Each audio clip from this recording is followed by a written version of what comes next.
Now, I thought I'd end this little exploration/tirade with a look at a speech that former President Barack Obama gave at this Cyber Policy Center at Stanford University, which is a hub for Silicon Valley. It is really the leading educational institution that's connected to the Valley and to big tech. It really gives you a microcosmic snapshot of where our technocratic elite wants to take us. And frankly, I think it's really creepy and should be alarming to us all. Those of you in the tech community, soon to be in the tech community, not just its corporate leaders, but employees at every level, have to be part of the solution. The First Amendment is a check on the power of the state. Correct. It doesn't apply to private companies like Facebook or Twitter.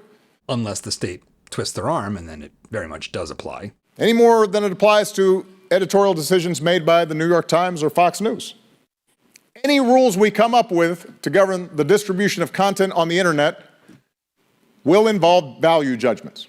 So right away, what are the rules? What are these rules we're going to come up with to govern speech on the internet?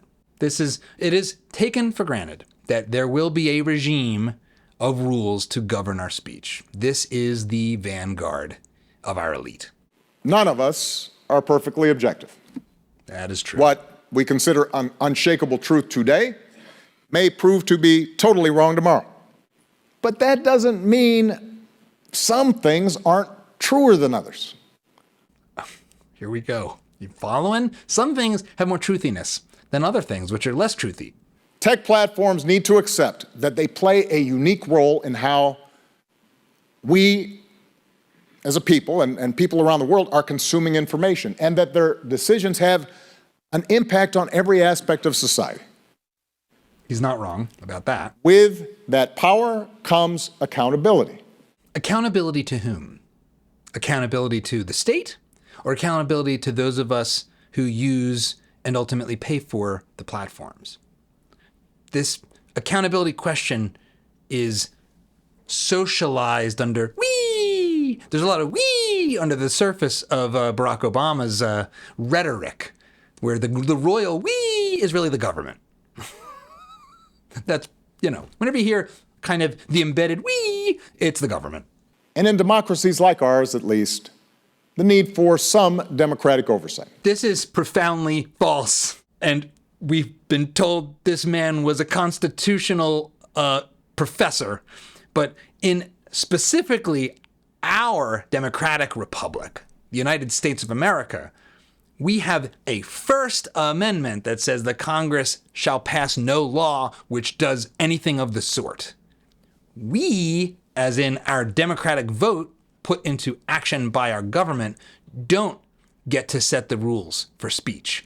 We don't. It's what makes America great. It's what makes America special in a time when the UK has thrown people in jail for tweets and Facebook posts, and hate speech laws are sweeping the West.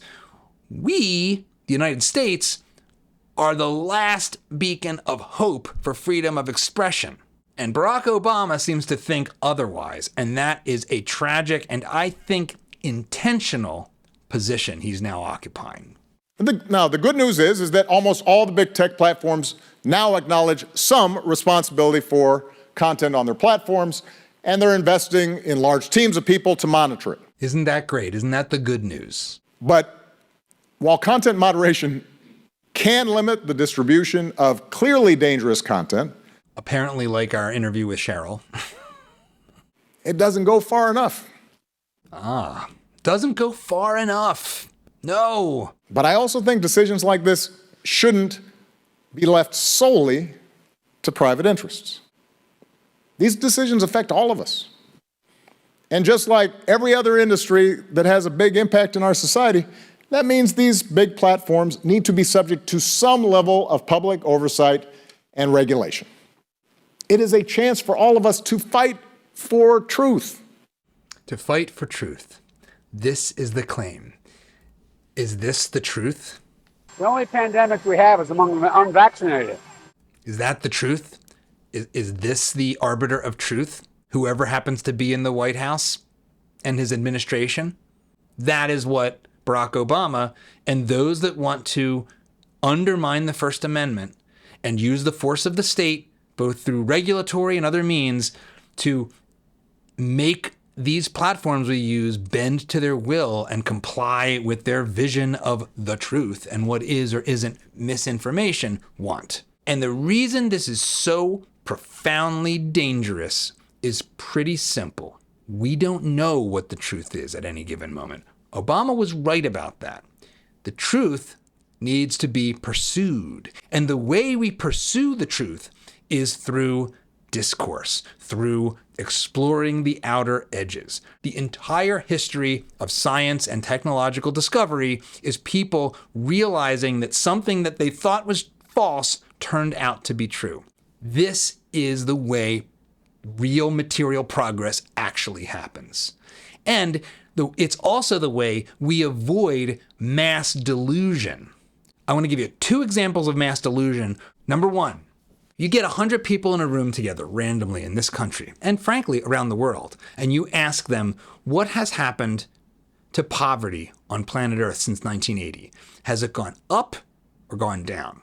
80% of them, and as you're watching, 80% of you will think it's gone up. This is about as false can get. You can go back to the 90s and 40% of the planet is living in desperate poverty, desperate grinding, less than $2 a day poverty. That rate of poverty has fallen dramatically in the past couple decades to the point where it is below 9%. Now, I'm not saying the world is perfect. I'm not saying that you yourself might not be living a hard and challenging life. But the notion that global poverty has gone up instead of collapsing at the fastest rate anyone has ever seen before just goes to show you how much of a problem it is when the discourse isn't allowed to really flourish. The second one, which is even more obvious because it's even starting to get talked about, is if you ask people, are there too many humans on the planet? A similar number, and this is around the world, say yes. They've bought into this big lie from people like Paul Ehrlich that the planet faces overpopulation. This is false. The biggest threat we face is populations going down. This is actually how we go way off track. Trying to crush dissent, trying to solidify incorrect consensus in kind of amber and fossilize it to the benefit of a small group of powerful people will leave all of us and our futures in peril.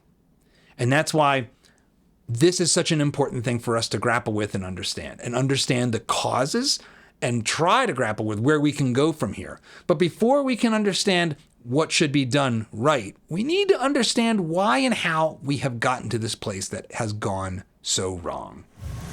If you like this clip, you should check out the full video and all the other great content we've got at Dad Saves America. So be sure to hit the like button, subscribe, and ring that bell so you won't miss our new stuff as it drops each week.